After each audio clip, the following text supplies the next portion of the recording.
Welcome to the Late Bloomers podcast. Today, we're going to be talking about rejection sensitivity. What actually is it and where does it come from? We're going to talk about how it impacts your life and some changes that you can make to make it easier. Hopefully. Welcome to Late Bloomers, where we are getting our lives together.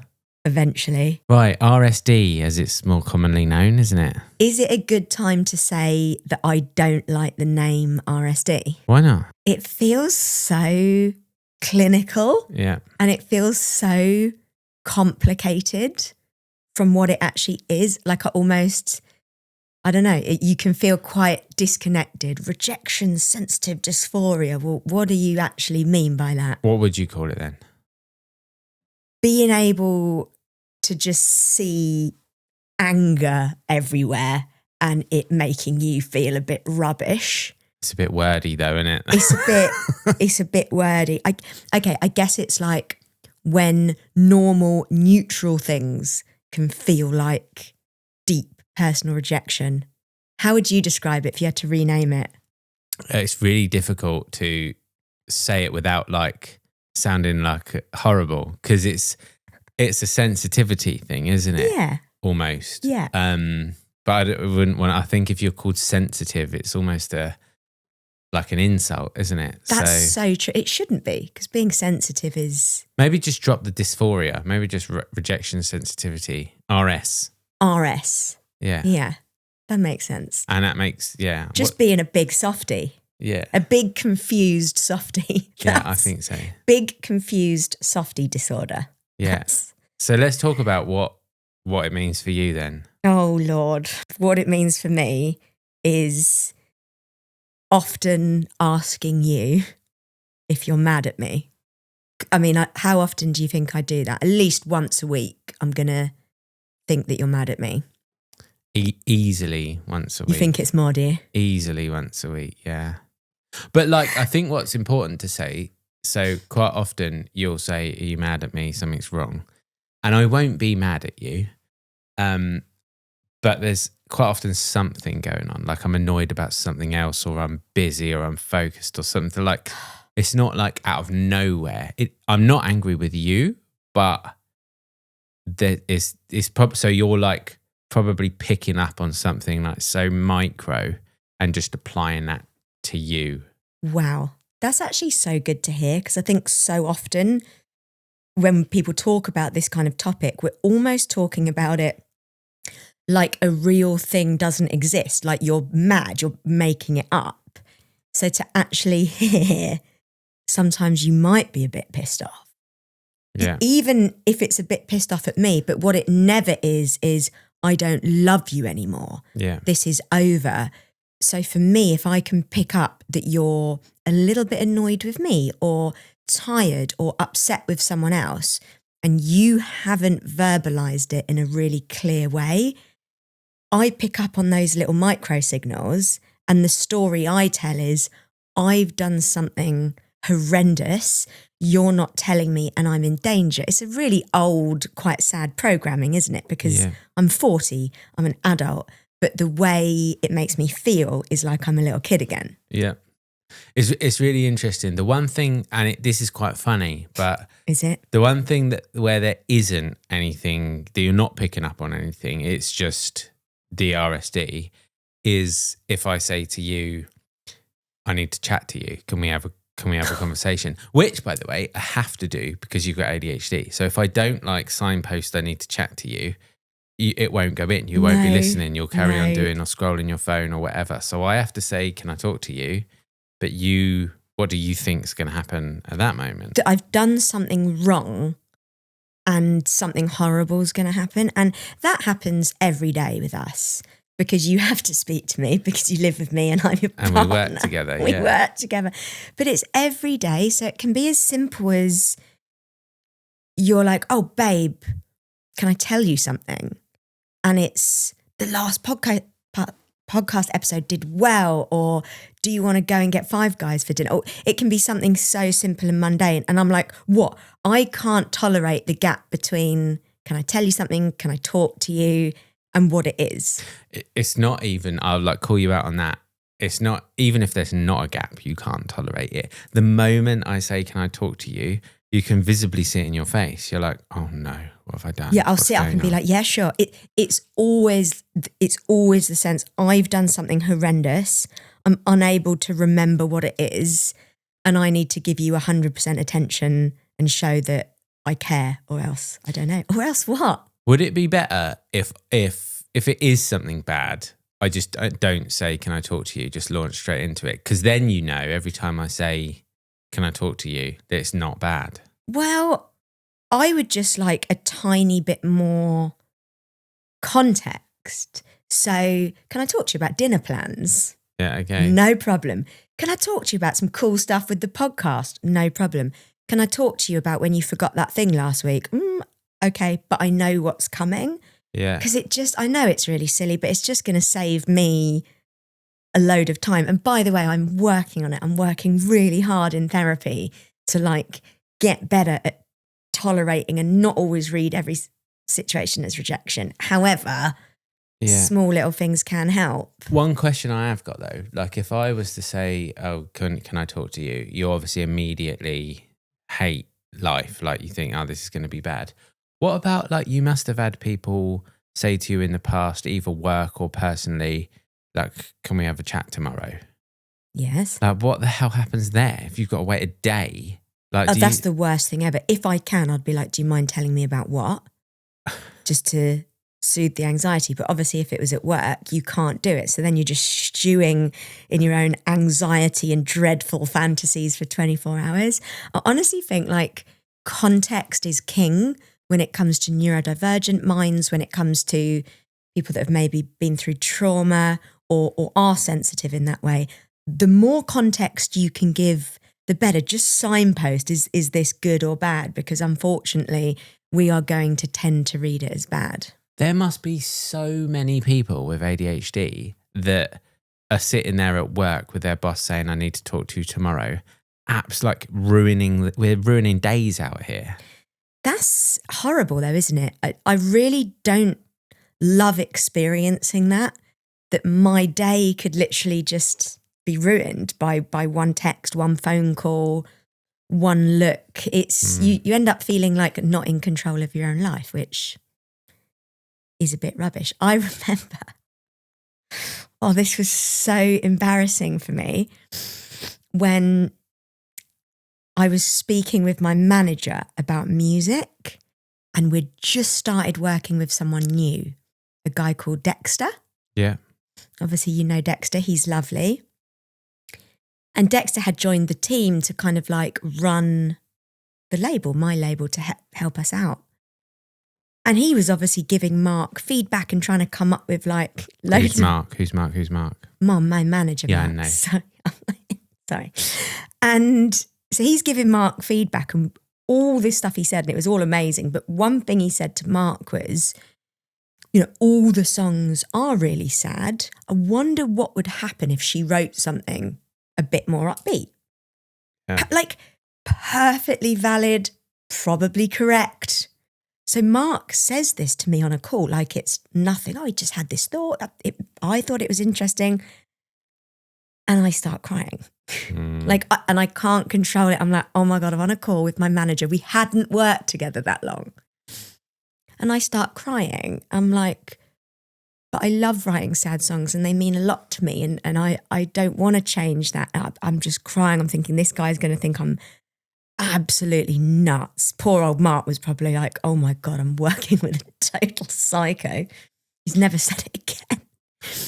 There's more to that though, isn't there? Like that, whilst obviously it may have been an overreaction to an innocent suggestion, you have got history where you've got people in labels saying it's never going to work because the music's too sad, we're not interested, you need to write. But like there's more to it than just that. I think I've been rejected so much in music for the way I write songs. I am really, really sensitive and protective of it, but it's the depth of the reaction. Yeah. Because I could have said, oh, totally take that on board. Maybe one day I will write happy songs, but right now this is working. It's the fact that it feels like I'm being attacked. I'm not being seen. It's horrible. So should we talk a little bit about why this happens. And Go on obviously then. it's really big in sort of neurodivergent world, also people that have got trauma, complex PTSD, and we tend to be Sensitive. sensitive. So yeah. the number one thing is sensitivity. And as you said earlier, sensitivity is so often seen as, oh, stop being sensitive. You're so sensitive. You're oversensitive. Sensitivity is amazing. Mm. It's amazing. It's where art comes from. It's where empathy comes from. And for me, it's where good, attuned parenting comes from with Yeah. the kids. I couldn't be as good a stepmom as I am without being really sensitive, because you're noticing the small stuff, the tone of voice, the little shutdowns, the things they don't say. Yeah. So like, I just want to give a little round of applause for sensitivity. Yeah. What's your take on sensitivity as someone, I'm guessing you would say that you're not sensitive? Correct. Oh. I don't know. I think it's tough, isn't it? Because although you saying around sensitivity, you notice things, I think I'm just as good, if not better, at noticing, specifically with the kids or people that I care about. I do not have a sensitivity switch for people that aren't those like close in my inner circle, though, that they could be going through absolute just life ruining things and I wouldn't notice. I'd just be oblivious to it. So I only you are sort of notice. sensitive. You're sensitive in terms of noticing kids and me. That's probably it. Yeah. And then what about kind of outwardly feeling rejection or hate comments, or if people don't like you? Oh no, that I don't. That doesn't bother me at all. Not at all.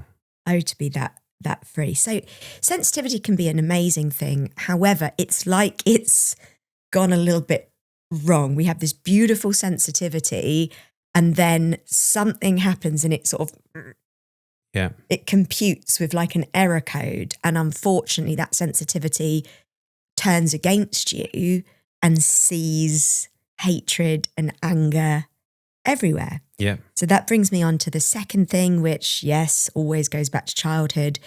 Very often, these are people who have been sensitive people who have been quite deeply rejected, neglected, or even as simple as not being seen. If you're a really sensitive kid and your parent doesn't cuddle you, talk to you, notice if you're upset, that's going to be quite hard to deal with. Yeah, scratching at old wounds, I suppose. Even beyond parents, I would imagine just the fact that, so it's common with ADHD, right? It's like estimated that 100% of people with ADHD struggle with RSD. But I wonder if it's something to do with all of the micro behaviors as well as parental, just on doing stuff wrong and sighing and tutting and, rejecting ideas because you're not staying on task and stuff like that. That's so true. So you're probably being rejected even in small ways as a kid by teachers as well as parents, maybe even friends. So you're kind of like internalizing that you are constantly doing something wrong. Hello, the adult who feels like they're constantly doing something wrong. Yeah. I think as well, it's a sense that when you're a kid, if you get rejected by a parent, let's say your parent is mad at you. Yeah. And they don't verbalize it, they give you the silent treatment, or maybe they do and they scream at you and they scare you. Effectively, they remove your connection and they remove love. As a kid, that feels like your whole world ending if you get hit by a parent, screamed at, or silent treatment from a parent. It's world-ending stuff. Now, obviously, when you're an adult, you can tolerate that. You can move through. You can talk to people, not be with people.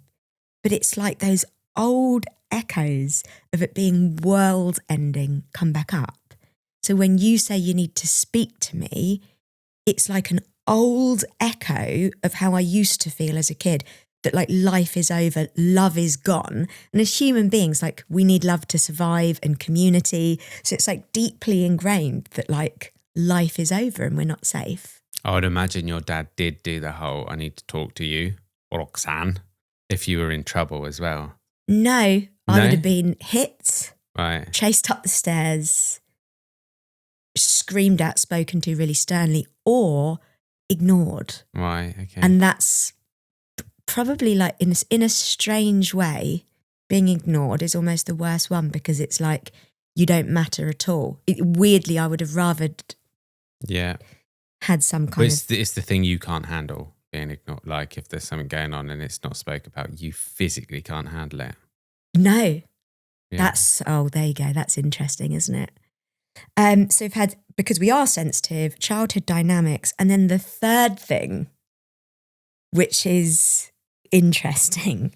Have you heard of something called disavowed anger? No.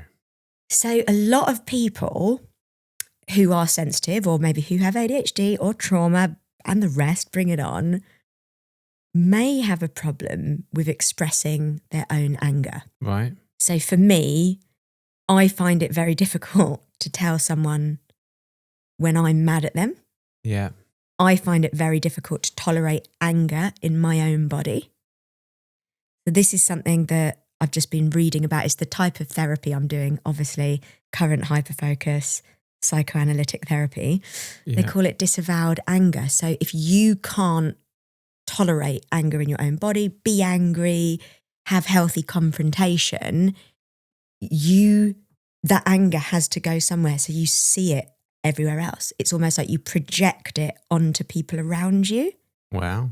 Interesting. It's so interesting. Is that like slightly different? But is that why when we were first together, like you remember you never used to get angry until you did, and then you would explode?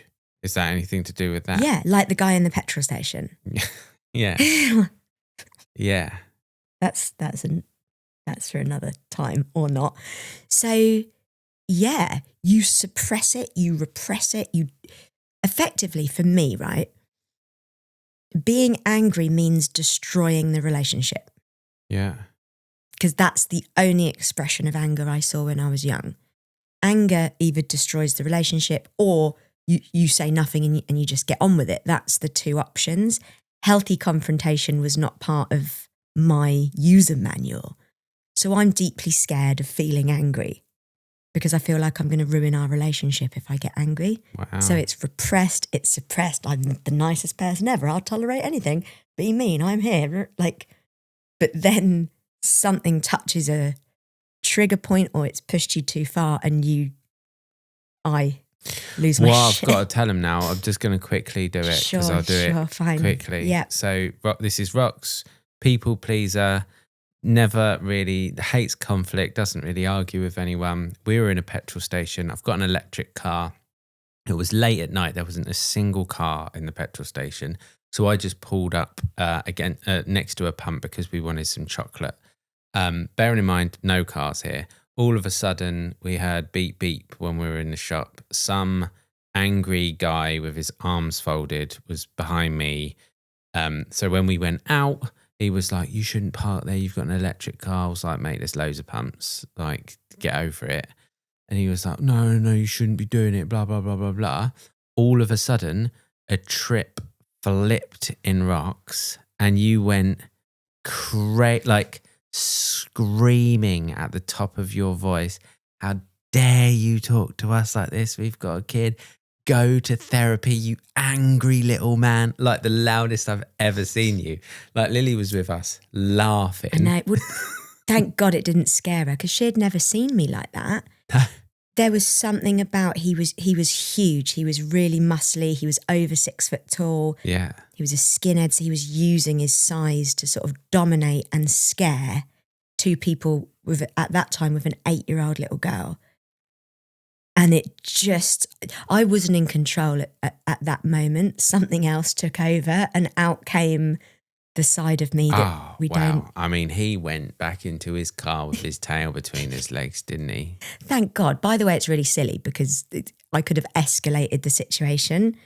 De-escalated it. Oh, no, sorry, you could escalated have. it. Yeah, and it did end up going okay, but I've really I need to, and I am working on little bits of normal anger in real life so that doesn't happen because you can really get in a lot of trouble. So that is disavowed anger. So I think it's really interesting for people with RSD or that do see themselves as like, really sensitive to rejection, to think about, are you able to be angry at people?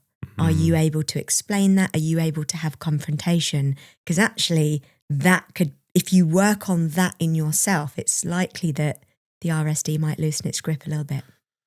Right. Fascinating. So we've had some science. Oh, it's not science. It's just... Well, sort of science. But let's talk about like why it's rubbish for you, I suppose. Because it's not pleasant, is it? Well, it can't be pleasant. And some of the things I think I was thinking whilst you were talking is that you must rarely feel safe. Like hopefully you do with me. Well, maybe you don't with me because every time I say, can we talk, you think I'm going to break up with you. So like that must be tough. Yeah, it's horrible. I think, and I do feel safe with you. 100%, the most ever. But in the moment, that old programming is triggered by something small and I cannot feel safe. So it's like, I feel like 99% safe. And then there's these little cuts triggered by something. And that's with you who I've been with for 5 years. We have the most beautiful, healthy, wonderful relationship. We've both done loads of therapy. And that's with you. So then outside of you... Well, that was point 2. It must impact relationships, whether romantic or friends. It must do. I dread to think about the number of relationships or friendships I've walked away from because I have written the narrative that they hate me, that I'm not safe, that I'm being rejected, when that wasn't the full story. What's really difficult though is, and it's going back to what you said before, I'm not going to sit here and say I should never have left those friendships. Some of those people were total dicks, you know? Yeah. So like often we are picking up on something that might be a bit real and we can't sit here and say, get rid of the rejection sensitivity, work on yourself. It's all you. Because actually there's a load of not very nice, not very safe people in the world that are liable to take advantage of at best and abuse at worst people that suffer with this kind of thing. Yeah. So I don't know what the answer is, to be honest with you, because I have, if I think about someone in my life and I can right now, someone I work with and I need to have a tough conversation with them at the moment and I've needed to have the convo for 2 months and I still haven't had it. Yeah. And I know I'm safe with this person. We've known each other for 5 years. It's a really good relationship. I'm not having the conversation because I believe I'm going to destroy the relationship by having it. Yeah. Now, if I continue to not have this conversation, the thing that I really don't want to happen, the end of our friendship, is going to happen. It's really interesting. I know what you're talking about. And I remember you saying, oh, if it goes wrong, like it'll ruin the friendship. And I said, like, the topic that you're talking about, if that ruins the friendship, then it's not a real friendship. No. And logically, I know that it's true.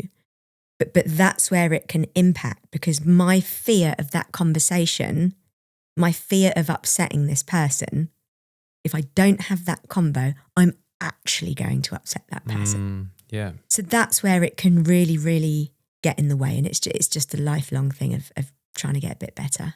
Yeah. The other thing, the third thing on my list as to why it must be rubbish for you, there are very few text messages I could get today that would ruin my day. Of course, there's a few accidents, bereavements, stuff like that, like big things that could ruin my day, but nothing else could. I would imagine that's different for you. I would imagine there are many text messages you could get that would ruin your day. So there's like a lack of control almost. Oh, it's probably why I don't open my text messages. Like I don't want to even allow that to happen. And that's really rubbish, because it's effectively allowing the outside world and these dynamics to control your internal sense of safety, happiness, and like your entire life. So yeah, like one text, we need to talk, or I've got some bad news. It's going to send me into a spiral. And I hate that. I really, really do. I mean, it would, that coupled with the ADHD brain, it would take over your day, wouldn't it? It would completely derail the rest of the day. And then you add into it the fear of having those conversations, the fear of confrontation. You end up not addressing it. Like the absolute best thing for any of us to do is address it straight away. But yet we can't do it. So, oh man, I guess this is a good time to actually talk about some things that can help, because we've been laughing about it, but it's probably one of the most rubbish parts of my like personality. I if I could get rid of one bit, it would be not the sensitivity, but the like overblown sensitivity to rejection. I would love to get rid of that. So the first thing is to be honest and communicate with the right person. And this is where it's so complicated, because I know I can come up to you once a week, twice a week, maybe more, say, are you mad at me? And you're going to say, absolutely not. I'm a bit tired, and maybe you're picking up on that. Or, but actually, I was a tiny weeny bit annoyed that you used all the milk, but it's all good. You're going to contextualize it perfectly, and it's going to go away really quickly.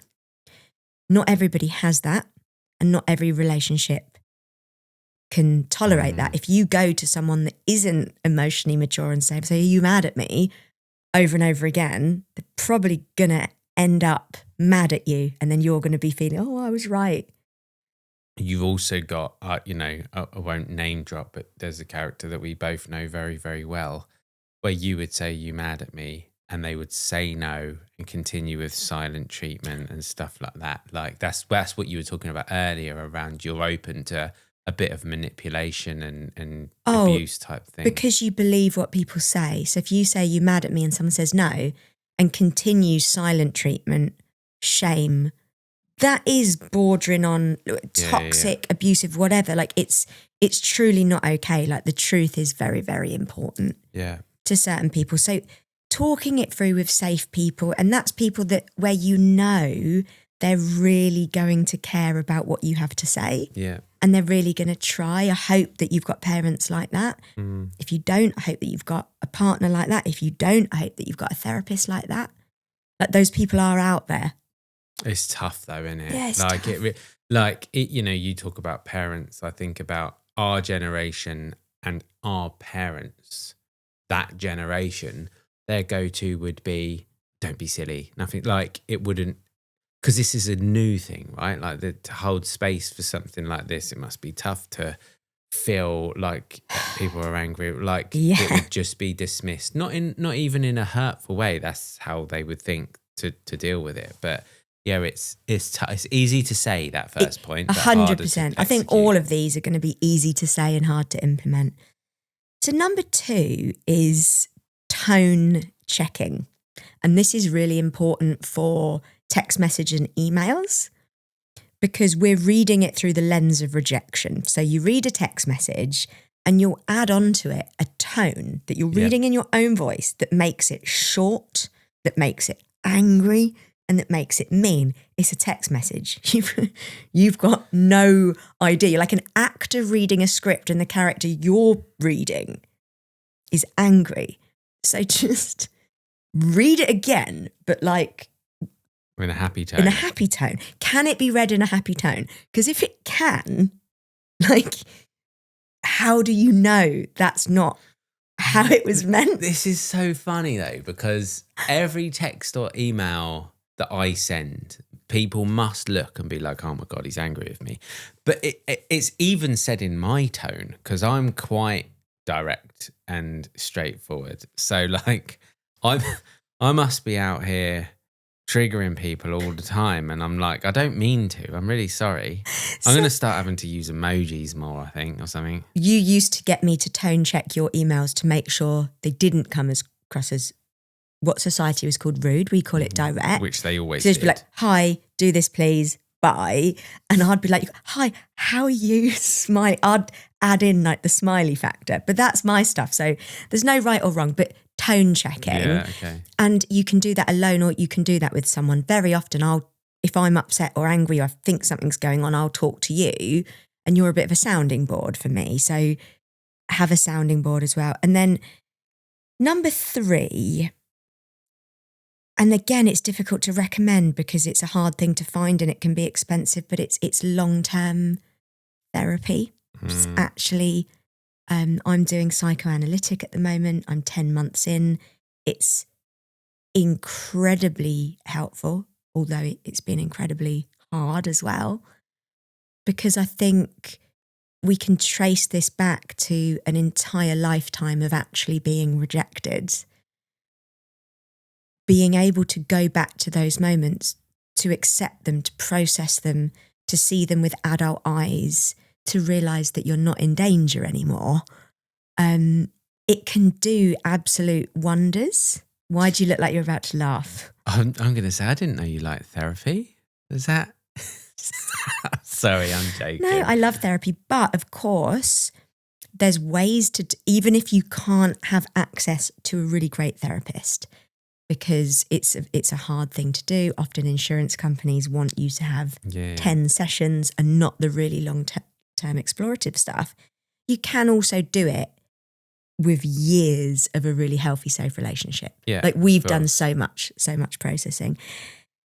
So I also just want to say, because it can feel a bit negative and a bit heavy, like ultimately, us sensitive souls, we are just people that feel deeply and want happy connection. Yeah. Like that's all it is. There's nothing wrong. Yeah. Really interesting. Really interesting. So that is Late Bloomers. Thank you. If you've enjoyed today's episode, please like, subscribe, follow. What else did they do? I don't know. And if you haven't, just don't, because I'll have an RSD attack. Exactly. Just kidding. Am I?